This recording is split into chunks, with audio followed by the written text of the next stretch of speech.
seconds ago. I just got my kids into bed, so... Just in time. You never know how long that will take. It can like take ages, and it can be... Yeah, I rolled a 1 on a d20, so it took a while.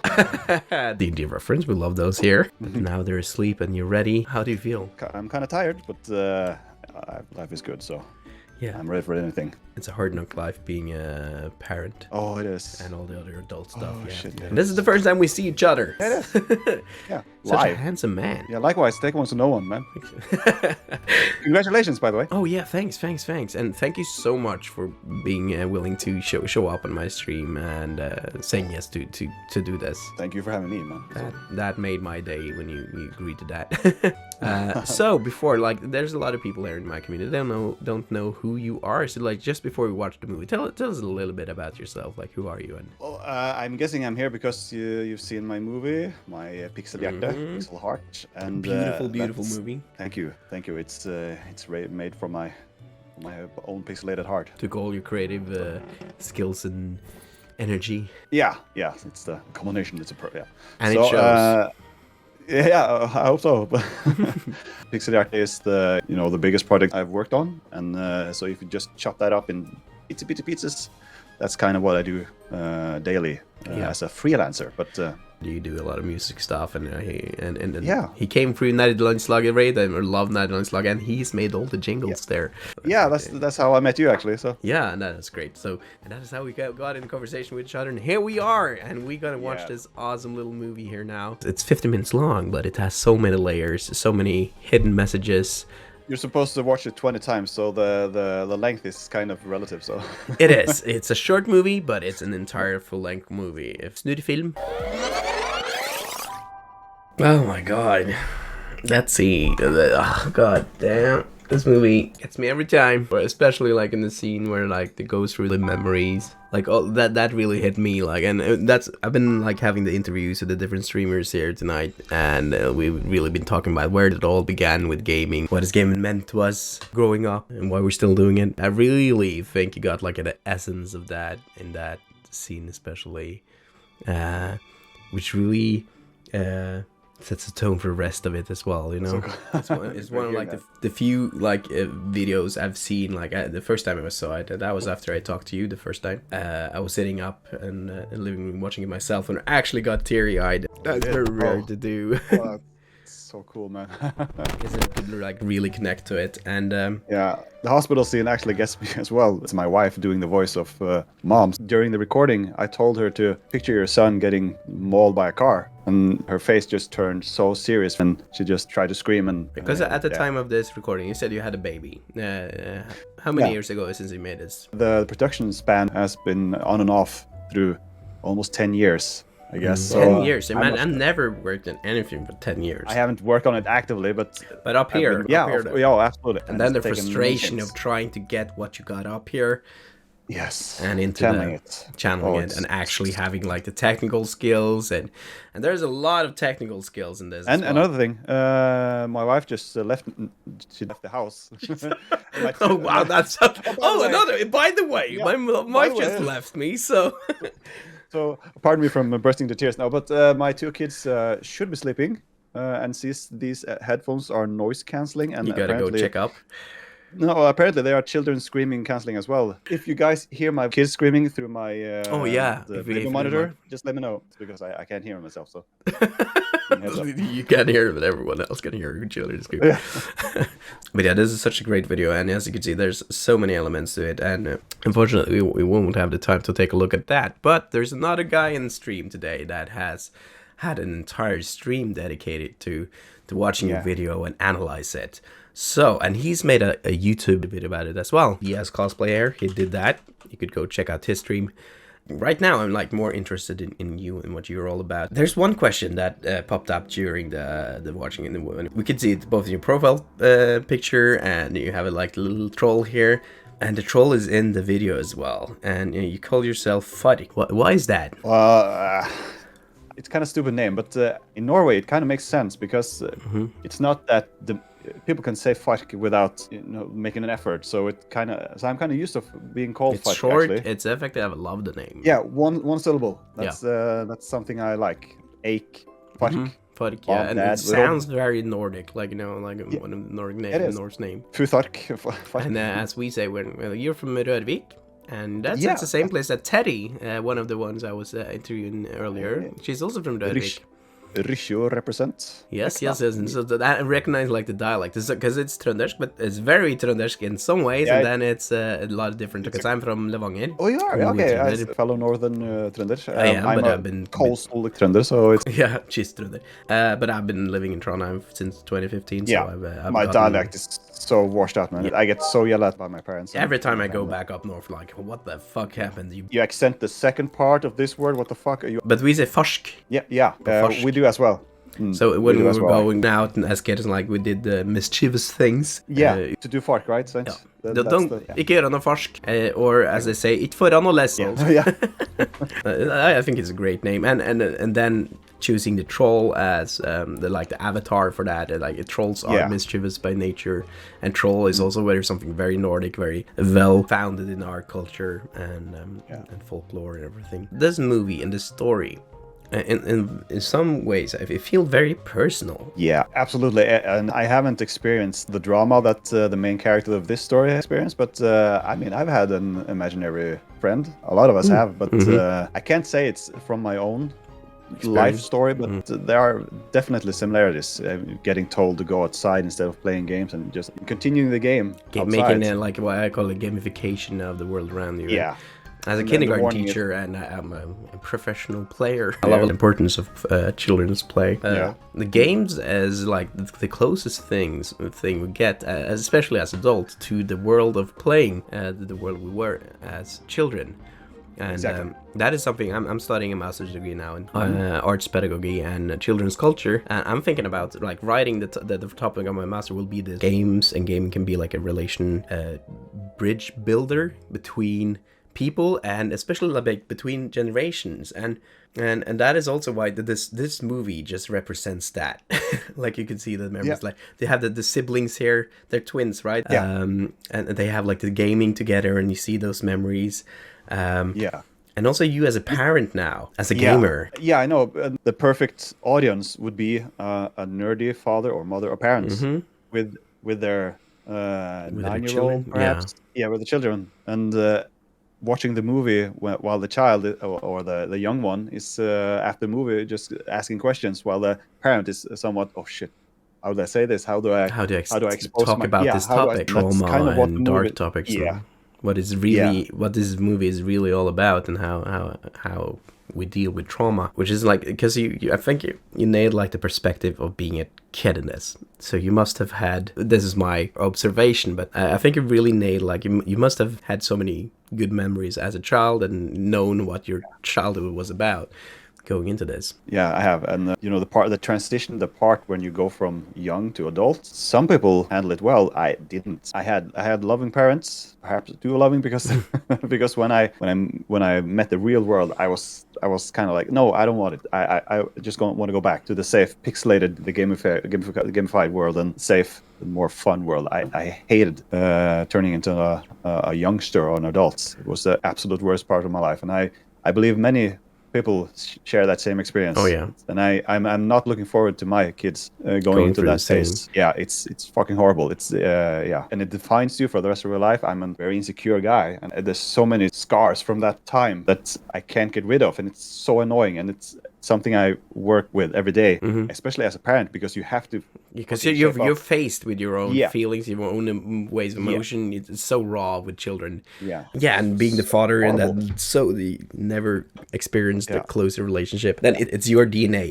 You built this thing. It's part, it's half of you, and it's so personal. It's so personal. Like sometimes they're a mirror of you, and like, holy crap, there's so much like me, and it could be like the bad parts. Absolutely, man, absolutely. Oh. You meet yourself in the door, as we say in Norway. Yeah. But also, like, at the same time, you meet yourself, like, you see the good parts, and like, holy shit, I'm looking forward to that. I'm looking forward to that. So how old are you kids now? 5 and 3. Oh, yeah, so still both in kindergarten. And you're like early brewing gamers. Have they started any? Hey, I have an arcade pedestal that I built. which contains a lot of games from my childhood, because I want to kind of want them to experience the gaming from my childhood to a degree, instead of the horrible mobile, the App Store games. Oh god, they're just Yeah. basically worse reskins of like the original. Yeah, game. I've managed to expose them to the more the more campaign, the story driven games. I want them to experience the single player And the experiences. art Yeah, of the gaming. art. Because Yeah. and that's what it's been for me as well, like in gaming growing up. I had not like a standard A4 Norwegian family. I lost my father to cancer when I was 4.5 years old. Mother worked a shift as a nurse, so we were a lot on our own. Like I had to be very dependent at the early age, and then like gaming just let me go into my own world and like just shut off everything else. And yeah, exactly, because it's not necessarily escapism, but it's putting the real world on pause, so you can just recharge your batteries. Yeah, right? so you can And deal with mental. real life stuff better. Yeah, it's not escaping. It's just hang on for a second, right? And, yeah, recharge is reset. But then like that's also what I think like your movie does. Movie is a good example of, like, this is at a point where she gets lost in the world of gaming. That is where she returned, because that is where the ghost of her brother is still there. It's very much real. Yeah, I'm kind of getting why this movie kind of hits you extra hard, man. Yeah.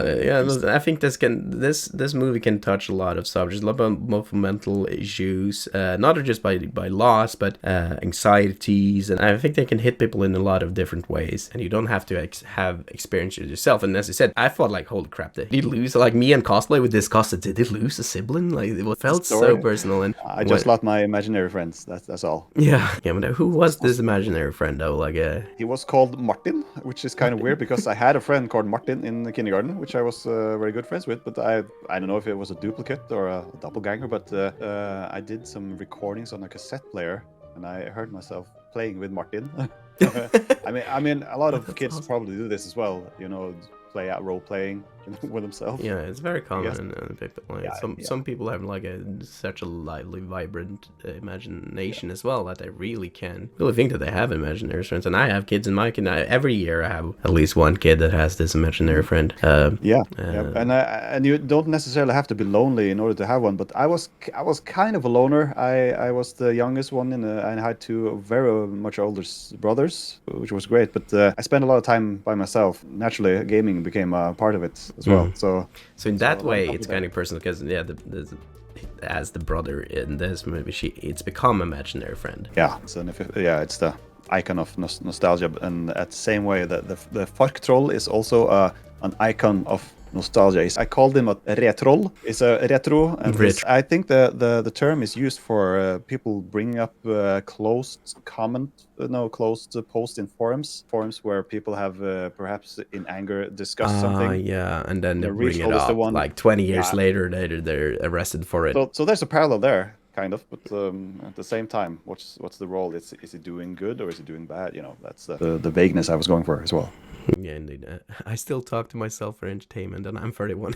Yeah, we have to talk to ourselves a lot of the time. What made you like this? I'm gonna make this. What was the inspiration behind it? And I need to make this thing, because it just seems like this was such a personal project for you. Yeah, and being a personal project, I think that's why some people like this movie, and perhaps most people just disregard it as a poopy, farty comic. And that's kind of the point, because that's the same thing I've been experiencing talking to movie festival managers, that I've tried to pitch this movie. Everyone said no, because this is not the movie we want to show. And after it got awarded at an animation festival in Volda here in Norway, they crawled back, and then they realized that it was perhaps something more than just layered and different layers. Yeah, because quantitative or qualitative experiences, I want when I make stuff, I prefer it being appreciated by a few that kind of gets it, instead of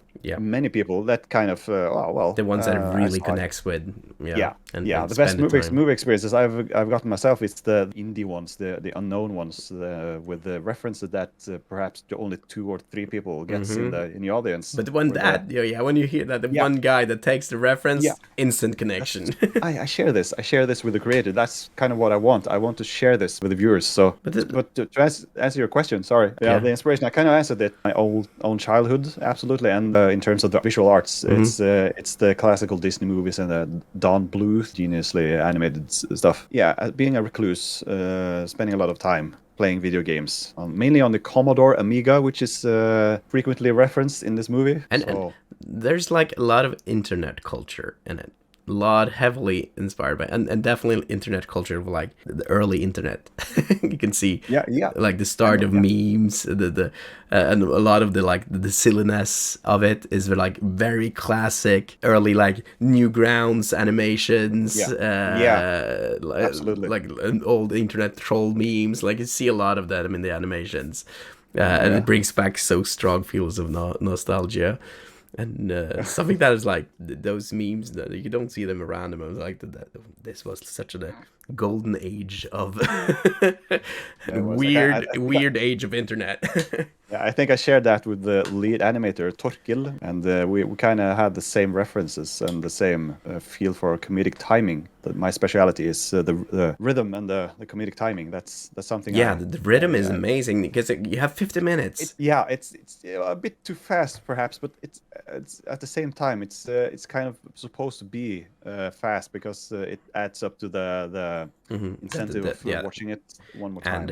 And the dynamic of it, the pacing, the building of excitement when it goes on, and also the anxiety. Absolutely, it's fast. So something like when it gets really intense, it helps. When it slows down, it is kind of wants to make it go back up because she's struggling so hard to. As the father says, "Get to my level." She's like here. Absolutely. And that's a whole like how this trauma. It's so clear like how this trauma just wrecked the entire family. Like, where's the mother? You don't have to have the answer for that. Personally, I hate the movies and games having an open ending because you get frustrated because you want to watch how it ends. The true ending is available, so you can absolutely figure out what actually happens. And the mother, people have said it and people have guessed it, so that's a typical thing that happens in those kinds of trauma. We can imagine what happened. And guys, you go watch it again and share it because this I can't understand why this movie hasn't been seen more than it has in YouTube and stuff. It needs to get out there. I mean, share it to people you know would like it. Don't just spam it to whoever. But we are the audience for it here. We are absolutely truly the audience. And Twitch stream, like watching this, and we should get more Twitch streams to watch it with their communities and talk about it because it's so engaging and it's so like I love these kinds. And it's also I'm a very big fan of the Soulsborne games. And the storytelling in the Soulsborne games, like it's told through it's not told just by playing the story of the game. You have to like read the item descriptions. You have to like watch. It's like watch the world around you, observe that there's a lot of storytelling in the environment, and that is also in your video. There's a lot of references on the wall and details, the small details. It's details between pixels. It is, and I've actually hidden some details outside the movies as well. I was recently a guest at the Nederlandslaget podcast, and I snuck a few keywords in between sentences. You did? I was kind of naughty. In the Pikselhjerte channel in the Nederlandslaget Discord, someone asked, what's the deal with this picture hanging on the kitchen wall? And I answered it by posting time codes and number 111. And people got it the right way. And they was like, how the fuck does this happen without the host knowing it? So. And in this sense, you get to be a dungeon master. That is very much like when I'm a dungeon master, I create my stories and I leave out this little breadcrumbs all over the place for the story to, and I don't expect my players to get it, but when that light switch get on, like, I'm connecting the dots now. It's so satisfying. And the best game experience I've had are the ones where I've realized some things in years later after completing it. And the Nederlandslaget has definitely been in luck. That's how I found you. That is, the movie was not meant to be seen by many people, but only geeks. But if someone kind of gathers those geeks into a Discord server and actually wants to play the movie, something happens. The same people actually wants to spend hours trying to decrypt and decode and discuss the meanings of the movie. And watching that, it blew my mind. Everyone. I would never expected that. The Nederlandslag is a Norwegian podcast for us nerds. It's translated to the Nerds National League team. It's a great name in Norwegian. It just makes sense. The name itself, like you're a team of players meeting and nerds, and they've done so much good for nerd culture in Norway, and getting gamers and nerds together in all aspects of the nerd culture. And they just started with a podcast. I was there for the first episode. Me too. They made a Discord, and the Discord just blew up. It's such an amazing community, and they rated me and Lang. That's when you contacted me the day before. After they bring people together. Yeah, they do. Yeah, and my age, I struggle to tell people that I spend the time playing games, but after Nederlandslag, I kind of say it with a bit of proudness. With proudness, you can shout it out. Shut the god.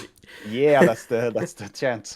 That's a chant, and that's what they talked about a lot in podcasts, and when they travel around, people like just yelling "shut the god" genius around the place. Yeah, it's amazing, and then you see how many we really are.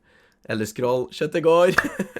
Classic. They do a lot of great charities and all stuff. And faRk, you are a musician as well, not just an animator or a creator. You're a man of many arts. But that's streaming for me has been like my creative culmination, as Pixelheart has been for you. It was like a culmination of all your creative energies and skills. Yeah, absolutely. My magnum opus. I wanted to make this before becoming a father as well. So important for me to just do this last thing. It was very demanding, time consuming for my wife. For my wife as well. She must have been very patient. Like, you must have an amazing wife. She's holy shit, man. Shout out to Heidrun, Heidrun. It mixes so well with my my Halvard, my name. You have a very Nordic names. I love it. That's And Punky, she just arrived in chat. She's also she's a Norwegian streamer and a game developer. She's also working on games based in Tromsø. Let's give her a little shout out. If you need some game music or sound design, Punky. This guy. Yeah. Holy crap, he's so good. Yeah, Punkyfish, awesome Norwegian streamer. But you have dabbled in streaming yourself? Well, yeah, I dipped my toe.